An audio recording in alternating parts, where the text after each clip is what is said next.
Hello everyone, I am Anuj. I am preparing for banking exam. Let's do together. तो आज मैं यहाँ पे आपको एसबीआई क्लर्क मेंस का फुल स्ट्रेटजी वीडियो बताने वाला हूँ कि कैसे हम लोग तैयारी करेंगे। लेकिन उससे पहले हम लोग यहाँ पे टेक्स्ट बुक की सेल की बात कर लेते हैं। जो इनका 10 साल का सिलेक्शन सेल चल रहा है बेमिसाल 7 से 9 तारीख तक चलेगा। आपको यहाँ पे टेक्स्ट बुक का प्रो पास मिल जाएगा 359 रुपीज़ में। अगर आप मेरा कूपन कोड यूज़ करते हो तो ANUJ अनुज 10% का ऑफ मिल जाएगा आपको। और डिस्क्रिप्शन बॉक्स में मैंने बाइंग लिंक पिन कर दिए हैं, तो आप वहाँ पे क्लिक करके बाय कर सकते हो। इस पास में आपको हर एग्ज़ाम का मॉक टेस्ट मिल जाएगा। ठीक है, तो अगर आपको बाय करना है तो बाय कर सकते हो जाके। हम लोग वीडियो स्टार्ट करते हैं। Hello everyone, I am Anuj. I am preparing for banking exam. Let's do together. तो ये वीडियो में हम लोग यहाँ पे एसबीआई क्लर्क मेंस के लिए बात करेंगे। फुल स्ट्रेटेजी वीडियो है ये। जो लोग फर्स्ट टाइम दे रहे हैं उनके लिए ये वीडियो काफ़ी इंपॉर्टेंट रहेगा, क्योंकि मैं इसमें बताऊंगा कि कितने क्वेश्चंस आते हैं, कितने मार्क्स होता है, ड्यूरेशन क्या, टाइम ड्यूरेशन क्या होता है, क्योंकि ये आपको बेसिक तो एटलीस्ट पता होना चाहिए। उसके बाद सिलेबस में रीजनिंग में क्या क्या होता है, मैथ्स में क्या होता है, इंग्लिश में क्या होता है। देखो, होता सब कुछ प्री वाला ही होता है। सब सब्जेक्ट सारे प्री लेवल है, टॉपिक भी प्री लेवल है। बस इसमें मेंस में क्या होता है, हर चीज में कोडेड लग जाता है ना। जो भी चीज आएगा कोडेड फॉर्म में आएगा, आपको डिकोड करना पड़ेगा। तो स्टार्ट करते हैं हम लोग वीडियो। यहाँ पे सबसे पहले reasoning, math, English, general awareness, 4 subject होते हैं इसमें। कंप्यूटर जो होता है ना, कंप्यूटर जो होता है वो रीजनिंग में ही आता है ना। कंप्यूटर जो होता है वो रीजनिंग में ही आता है। वो कैसे आता है मैं उसके बारे में बाद में बात करूंगा। सबसे पहले क्या होता है, 50 क्वेश्चन रीजनिंग के आएंगे, 50 मैथ के आएंगे, इंग्लिश के 40 और 50 जनरल अवेयरनेस के। टोटल 190 क्वेश्चन होंगे। 200 मार्क्स का आपका पेपर होगा। 2 घंटा 40 मिनट आपको पूरा टोटल टाइम दिया जाएगा, जिसमें से इंटीग्रेट टाइम 45 मिनट्स रीजनिंग को, 45 मिनट्स मैथ को, और फिर इंग्लिश को 35 और जनरल अवेयरनेस को 35। अब मार्क्स में यहाँ पे डिफरेंस आता है। यहाँ पे इस जगह पे जो टोटल मार्क्स होता है वो 60 मार्क्स का होता है, 50 से 60 मार्क्स का, है ना। अब इसमें कुछ 2 मार्क्स के क्वेश्चन भी होते हैं, या फिर 1.25 मार्क्स का एक क्वेश्चन हो जाएगा। ठीक है, जैसे आप अपने आरआरबी पीओ में देखा होगा। उसके बाद मैथ के तो उतने ही मार्क्स के होंगे, रीजनिंग पे भी उतने ही मार्क्स के, और जनरल अवेयरनेस के उतने ही मार्क्स के। तो मतलब आप देखा जा रहा है तो यहाँ पे रीजनिंग में ही जो है मार्क्स गेन आप अच्छे से कर सकते हो। 60 मार्क्स का मतलब समझ सकते हो पेपर हो सकता है। जो इसकी कट ऑफ जाती है, मैंने देखा है 70 से 80 के अराउंड रहता है कट ऑफ। लास्ट टाइम 72 था। मेरे मार्क्स करीबन 4-5 मार्क्स कम आया था, तो नहीं हो पाया था मेरा सिलेक्शन। रिजल्ट लिस्ट में भी नाम नहीं आया। ठीक है, रीजनिंग में अगर बात करी जाए तो यहाँ पे सिलॉक्स, blood relation, distance and direction के क्वेश्चन, इनक्वालिटी, पजल। इनक्वालिटी कैसे आती है, बॉक्स वाली आती है। मैंने कई मेंस का जब मॉक टेस्ट लगाता हूँ मैंने बता भी रखा है कैसे सॉल्व करते हैं इसको। ठीक है, ये उसका बेसिक एक स्ट्रक्चर होता है। फिर इस पर हम लोग सिंबल पुट करते हैं कि हर सिंबल का क्या मीनिंग होता है। ठीक है, जैसा जैसा उसमें लिखा होता है वैसा वैसा हम क्वेश्चन में वैसा हम करते जाते हैं। ठीक है, ऐसे कर। और पजल भी आती है। पजल में भी 4 ऑब्जेक्ट एटलीस्ट होंगे ही होंगे, है ना। अब वो 4 ऑब्जेक्ट कैसे हो सकते हैं, कि ऑब्जेक्ट क्या होता है पहले आपको ये पता होना चाहिए। सबसे पहले पजल होती है कि फ्लोरल पजल है। ठीक है, उसके बाद 4 ऑब्जेक्ट कैसे, एक नेम होगा, ठीक, जहां जा रहे होंगे प्लेस, ठीक, क्या लाइक करते हैं थिंग, और उसकी एज भी दे देते हैं कई बार, या तो उनका रिलेशन दे देंगे। तो 4 ऑब्जेक्ट पजल ऐसे हो जाती है। मैक्सिमम 4 ऑब्जेक्ट ही आता है मेंस में, इससे ऊपर मैंने कभी देखा नहीं है। होता भी है तो वही चीज होती है, बस उसको घुमा फिरा कर 4 ऑब्जेक्ट भी बनाना होता है। इससे कम ही आता है वैसे तो। फिर कोड डिकोडिंग होता है, स्टेटमेंट एजम्पशन वाले क्वेश्चन होते हैं, और इनपुट आउटपुट होता है। जो इनपुट आउटपुट जो होता है इसी को हम लोग कंप्यूटर में कंसिडर करते हैं। ठीक है, जो इनपुट आउटपुट होता है उसी को कंप्यूटर में कंसिडर करते हैं। कंप्यूटर का मतलब ये नहीं होगा कि वहां उसमें क्वेश्चन में पूछेगा कि बताओ इनमें से कौन सा आउटपुट डिवाइस है या कौन सा इनपुट डिवाइस है। ऐसा क्वेश्चन आज तक तो मैंने कभी देखा नहीं। अब देखो आ जाए उसका कोई भरोसा नहीं, है ना। तो मैं जो पिछले एक्सपीरियंस से मैं वही बता पाऊंगा। जितने भी क्लर्क, जितने भी आरआरबी को छोड़ के, आरआरबी में तो डेडिकेटेड एक अलग से ही कंप्यूटर का एग्जाम होता है ना। 40 क्वेश्चन का 20 मार्क्स का होता है। लेकिन जितने भी बाकी बचते हैं उसमें कंप्यूटर का कहीं कहीं लिख के आता है, तो उसका मतलब ही होता है इनपुट आउटपुट, है ना। उसके बाद आते हैं मैथ में। ये रीजनिंग का हो गया, कुछ है नहीं रीजनिंग में। सारे आपके टॉपिक वही हैं, बस जहां पे ये ब्लड रिलेशन लिखा है, सिलॉक्स भी लिखा है, इवन सिलॉक्स भी कंसिडर कर लिया है, डिस्टेंस डायरेक्शन, इनक्वालिटी, ये सब आता है कोडेड फॉर्म में आएगा। सिंपल फॉर्म में नहीं आएगा। अगर आएगा तो 2-3 मार्क्स का होगा। डेटा इसमें डेटा भी आता है, वो मैंने इसे लिखा नहीं है कहीं पे, लेकिन आप नोट डाउन कर लेना। जैसे एक क्वेश्चन आएगा, उसमें बोलेगा कि ए की पोजीशन बताओ बी के रिस्पेक्ट पे कहाँ पे है, ठीक है। समझ लो डायरेक्शन का क्वेश्चन है। स्टेटमेंट 1 में एक पजल आपको डिस्टेंस एंड डायरेक्शन बनाने देगा, 2 में डिस्टेंस एंड डायरेक्शन का क्वेश्चन बनाने को देगा, ठीक है। अब आपको बताना है कि 1 रिक्वायर्ड है या 2 रिक्वायर्ड है, या फिर 1 और 2 रिक्वायर्ड है, दोनों रिक्वायर्ड है, या फिर इधर और से बन सकता है, या फिर नीदर और, किसी से नहीं बनेगा। ये आपको आंसर ऐसे करने पड़ेंगे। ऐसे क्वेश्चन भी आते हैं रीजनिंग में, ठीक। सेम वही जाता है मैथ में। मैथ में भी डेटा स्ट्रक्चर के क्वेश्चन आएंगे, पूछेगा कि ए की आपको एज बतानी है कितनी ज्यादा है बी से, ठीक है। और मतलब एक की एज बतानी है आपको, ऐसे फाइंड करनी है। एक पहला क्वेश्चन दे देगा जिसमें आपको 3-4 मतलब प्री लेवल का एक क्वेश्चन होगा, सेकंड वाले भी प्री लेवल का क्वेश्चन होगा। अब आपको बताना है कि दोनों मिला के आंसर आना है कि एक से ही आंसर आ जाएगा। कभी कभी इसमें क्वांटिटी वाले क्वेश्चन आ जाते हैं कि फर्स्ट क्वांटिटी बड़ी है कि सेकंड क्वांटिटी भी बड़ी है। ए की एज बड़ी है, ए की एज में फर्स्ट क्वांटिटी है, बी की एज सेकंड क्वांटिटी है, पता कौन सी क्वांटिटी बड़ी है, ऐसे ऐसे करके आ जाएगा आपको। तो वो भी आपको आंसर करना पड़ेगा। मोटिव यही रहता है कि क्वेश्चन को बड़ा दिखाना है, लेकिन जो अंदर का कॉन्सेप्ट जो होता है वो प्री लेवल का ही लगता है इसमें, ठीक है। फिर आता है क्वाड्रेटिक इक्वेशंस। अगर आनी होगी, किस्मत आपकी अच्छी होगी तो आ जाएगी। मैथ की बात कर रहा हूँ। नंबर सीरीज आती है, नंबर सीरीज भी आती है, missing number series, point wise number series, सब इसमें आएंगी। रॉन्ग नंबर सीरीज ज्यादा होता है, इसमें ऑप्ट करा जाता है। और मैथ में नंबर सीरीज का भी एक अलग पैटर्न अच्छा होता है।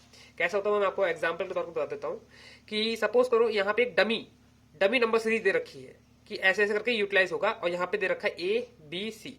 सपोज करो यहाँ पे कोई एक पैटर्न चल रहा है, फिर आपको उससे ए निकालना है, बी निकालना है, सी निकालना है, ठीक। ए बी सी आपको वैल्यू पता चल गई है, ठीक है, 6 8 10 सपोज करो यही वैल्यू पता चल गई है। अब इससे वो चीजें आपसे सॉल्व कराएगा, या तो वो सिंप्लीफिकेशन पूरा सॉल्व करा देगा, है ना, ऐसा कर देगा ए और बी का होल स्क्वायर, ठीक है, या फिर ए प्लस बी स्क्वायर करवाएगा, फिर आपसे आंसर पता करवा लेगा, ठीक है। वो आपको आंसर बताना पड़ेगा उन ऑप्शन के मुताबिक। तो बहुत ज्यादा खेल सकता है, नंबर सीरीज में भी खेल सकता है। अगर आपको लगता है कि नंबर सीरीज सिर्फ आपको पता करना है मिसिंग नंबर रॉन्ग नंबर क्या होता है, ऐसा कुछ नहीं होता है। इसमें बहुत डीपली घुस के भी जा सकता है। इसमें आपसे वो डीआई भी बनवा सकता है, डीआई में भी ऐसी नंबर सीरीज का भी यूज कर सकता है। तो वो प्री का जो कोर्स होता है वो काफी मेन होता है मेंस के लिए, क्योंकि उसका काफी यूज होता है, प्री का काफी यूज होता है मेंस में। सिंप्लीफिकेशन में भी वही चीज होती है, डीआई में भी वही चीज होती है। आपको double pie chart, double bar graph, ऐसी डीआई आएंगी। उसके नीचे भी नोट्स दे रखा होगा, नोट्स में भी कोई ना कोई नंबर निकालने का एक ऑप्शन देगा वो, या तो वो सिंप्लीफिकेशन देगा, क्वाड्रेटिक इक्वेशन देगा। क्वाड्रेटिक इक्वेशन में क्या होता है ना, दो वैल्यू आती है, एक प्लस आती है, एक माइनस आती है, तो आपको प्लस वाली चूज करनी है। वो बोलेगा उसमें, है ना, कि हमको पॉजिटिव इंटीजर चाहिए, नेगेटिव इंटीजर चाहिए। तो ये चीज सब मिक्स करके आपको मैथ का कुछ पेपर बना के देगा। जितना मैंने पिछली बार से सीखा है कि रीजनिंग तो काफी हार्ड आएगी, रीजनिंग बहुत हार्ड आती है, और इस साल के चलन से लग ही रहा है कि रीजनिंग बहुत हार्ड आने वाली है। मैथ आती है मॉडरेट लेवल, ठीक है, क्योंकि मैंने इसमें लास्ट टाइम 29 अटेम्प्ट करे थे, और रीजनिंग में मैंने करीबन 25 के अराउंड अटेम्प्ट करे थे। तो मैथ अच्छे से हो जाती है, रीजनिंग नहीं हो पाती है, ठीक है। फिर आते हैं इंग्लिश पे। इंग्लिश पे देखो, लगता सबको ईजी है ना। जब क्वेश्चन होने लगते हैं तो लगता है कि हाँ मेरा सारे क्वेश्चन हो गए, लेकिन जब वो मार्क्स आते हैं तो पता चलता है, क्योंकि वैसे तो इसमें मार्क्स पता नहीं चलेंगे, लेकिन होता है कि हमने इंग्लिश में सारे क्वेश्चन सही से करे हैं, लेकिन मार्क्स उतने ही कम आते हैं, ठीक है। तो अगर रीजनिंग की बात कर ली जाए यहाँ पे, तो क्लोज टेस्ट आएगा, फिलर्स आएंगे, आरसी आएगी, सेंटेंस रीअरेंजमेंट आएगा, सेंटेंस इंप्रूवमेंट आएगा, फिलअप्स आएगा, मैचिंग वाले क्वेश्चन होते हैं, मैचिंग और एरर वाले। मैचिंग वाले क्वेश्चन अगर किसी को ना पता हो तो कैसे होते हैं मैं बता देता हूँ। ऐसे करके ए बी सी दे रखा होगा और डी ई एफ दे रखा होगा, फिर ऑप्शन देगा ए बी बन रहा है, सी डी बन रहा है, या फिर ई एफ बन रहा है, या फिर ए बी सी ई बन रहा है, ऐसे करके ऑप्शन दे देगा। अब यहाँ पे सेंटेंस लिखे होंगे, आपको वो उनको कॉन्टेक्स्ट के हिसाब से अरेंज करना है, ठीक है। तो ये मैचिंग वाले हो जाते हैं। इसी मैचिंग में कभी कभार बीच में फिलर भी आ जाएगा एक, ठीक है, वो उसको भी आपको अरेंज करना है। फिलर के 1 2 3 नेम दे देगा, यहाँ पे 3 1 A1 बी A1 D आ सकता है, कुछ भी आ सकता है ना। तो आपको उसको भी अरेंज करना पड़ेगा उसी के अकॉर्डिंग, ठीक है। तो वही चीज है सब कुछ प्री, पर इसमें है कॉम्प्लेक्स कर देगा इसको, है ना, हर चीज को कॉम्प्लेक्स बना देंगे वो लोग, ठीक है। फिलअप्स भी होंगे, वो भी डबल फिलअप्स होंगे, है ना, ऑप्शन के साथ होंगे। डबल क्या, 4 हो सकते हैं, 1 2 3 4 फिलअप ऊपर दे रखा है। अब आपको बताना है कि इसमें से कौन सा वर्ड आ सकता है। ऑप्शन में आएगा 1 2 आ सकता है, 1 2 3 आ सकता है, या 1 3 4 आ सकता है, या फिर 3 4 आ सकता है, या फिर नन ऑफ दीज आ सकता है। ऐसे करके दिए जाएंगे, आपको अपने अकॉर्डिंग उसमें देखना पड़ेगा, कॉन्टेक्स्ट पढ़ना पड़ेगा, है ना। फिलर क्या होगा, बहुत बड़ा एक पैराग्राफ होगा, उसके बाद आपको उसके कॉन्टेक्स्ट के हिसाब से इन ऑप्शंस को उसके अंदर पुट करना पड़ेगा। ठीक है। तो और सेंटेंस इंप्रूवमेंट, सेंटेंस रीअरेंजमेंट, ये भी डबल फॉर्म में आ सकते हैं। आरसी आएगा, आरसी एकदम डायरेक्ट क्वेश्चन तो आएगा नहीं, आपने देख लिया है इसके प्री के एग्जाम में डायरेक्ट क्वेश्चन नहीं आ रहा है। फिलर्स भी वही चीज होती है, क्लोज टेस्ट भी जो मैंने बताया फिल इन द ब्लैंक्स ही होता है। क्लोज टेस्ट, फिलर, ये फिलअप्स, ये सब फिल इन द ब्लैंक्स के फॉर्म में ही आता है। ठीक है। एरर जो है वो मैं तो स्किप करता हूँ, लेकिन कुछ कुछ एरर में अटेम्प्ट कर देता हूँ जो मुझे लगता है कि इज एन आर होता है, या फिर हैज हैव वाला जो कॉन्सेप्ट होता है वो अगर लगा हो, या फिर ईडी वाला जो होता है ना, पास्ट में बात करी जा रही है लेकिन ईडी का यूज नहीं हुआ है, फिर आईएनजी का फॉर्म यूज नहीं हुआ है। आपको पता ही होगा कि एंड के बाद अगर यहाँ पे भी आईएनजी है तो इधर भी आईएनजी होना चाहिए, है ना, इधर ईडी है तो इधर भी ईडी होना चाहिए। ठीक है। ये सब अगर थोड़े बहुत एरर होते हैं तो उसको मैं फाइंड आउट करने का ट्राई करता हूँ, और फिर उसके अकॉर्डिंग मैं आंसर को टिक करता हूँ। ठीक है। तो इंग्लिश का तो ये हो गया आपका। अब आता है जनरल अवेयरनेस। जनरल अवेयरनेस में क्या होता है कि मेरी तो बहुत वीक है, मैं इसी में वर्क करता रहता हूँ अपना, लेकिन 6 मंथ का अगर जनरल आपका कंप्लीट है तो आपके अच्छे खासे मार्क्स आ सकते हैं। सितंबर से जनवरी तक आप करंट अफेयर करके जाना, क्योंकि मुझे लगता है इसका जो एग्जाम है मेंस का वो फरवरी के फर्स्ट वीक में होगा, है ना। तो तब तक आपका जनवरी कंप्लीट हो जाएगा, आपको जनवरी भी कंप्लीट करके जाना पड़ेगा। 4 मंथ का तो आपको इंपॉर्टेंट है, वो आपको करके जाना है, अक्टूबर, नवंबर, दिसंबर, जैन। अब मैं बोल रहा हूँ इसका मतलब ये नहीं कि यही आएगा, कुछ भी आ सकता है, क्योंकि वो 4 मंथ या फिर 5 मंथ पहले का भी पूछ लेते हैं करंट अफेयर, अगर वो इंपॉर्टेंट होता है तो। जैसे हो गया नोबेल प्राइज हो गया, वो पूछ सकता है, या फिर कॉमनवेल्थ गेम होंगे उनके क्वेश्चंस कुछ पूछ सकता है, या फिर कोई बड़ी कंपनी का मर्जर हुआ होगा तो वो भी पूछ सकता है। एचडीएफसी फोर्थ लार्जेस्ट बैंक बना है पूरे वर्ल्ड का, तो वो भी पूछ सकता है ना। तो ये सब जो चीजें हैं, है ना, जो ज्यादा फेमस होगी ऑब्वियसली वो तो नहीं पूछेगा। अब आपको करना कहाँ से जनरल अवेयरनेस, बहुत सारे मुझे क्वेश्चंस आते हैं कि कहाँ से करना चाहिए, तो मैं तो प्रिफर करता हूँ यूट्यूब, है ना, और उसकी वीडियो प्रेफर करता हूँ।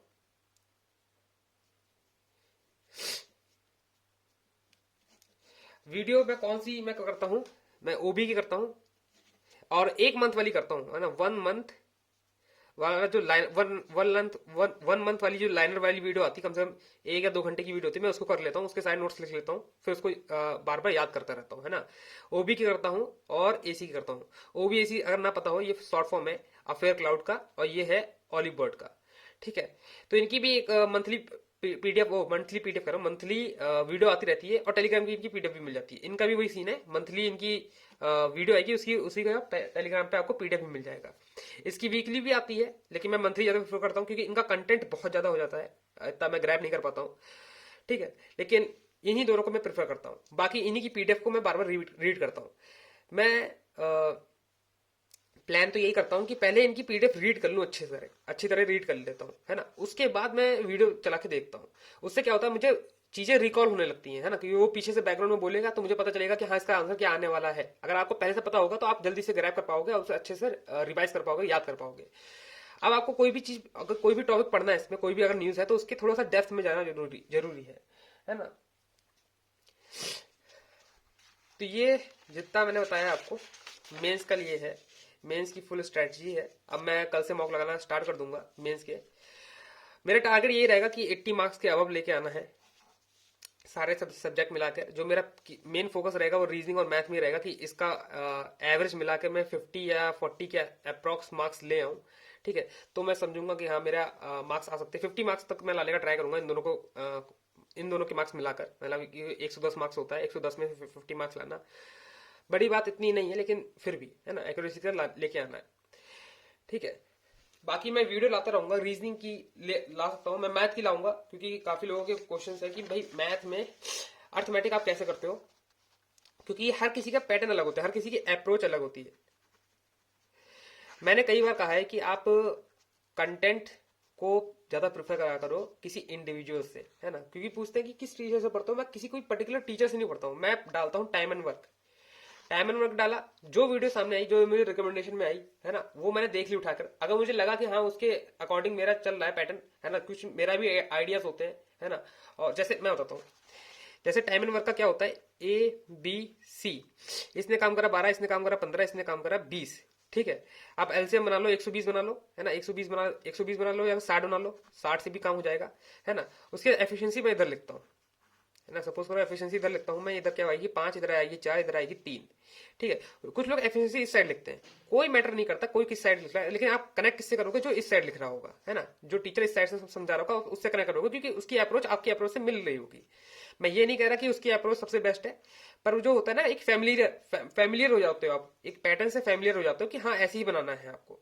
ठीक है, अब कुछ लोग ऐसे भी लिखते हैं ABC, उनके डेज यहाँ लिख लेंगे। ठीक है, उसका वो यहाँ ले आएंगे, लेकिन आप फैमिलियर इस चीज से हो तो आप इसी पैटर्न से फॉलो करोगे। अब मैं ये कहता हूँ कि एक ही पैटर्न को पकड़ो, उसी को फॉलो करो, क्योंकि क्या होता है आप चीजें चेंज करने लगोगे, कभी इधर लिखोगे। ये सिर्फ एक एग्जाम्पल है ना, क्योंकि करने के तो बहुत बहुत सारे तरीके होते हैं, एक क्वेश्चन को करने के 1000 तरीके होते हैं, लेकिन आपको 1000 तरीके नहीं फॉलो करना है, आपको सिर्फ एक तरीका फॉलो करना है, उसको फोकस के साथ, क्योंकि उसी से आपके मार्क्स आने हैं। आप 1000 तरीके पता कर लोगे तो आप 1000 तरीके थोड़ा लगाओगे इस क्वेश्चन को करने में।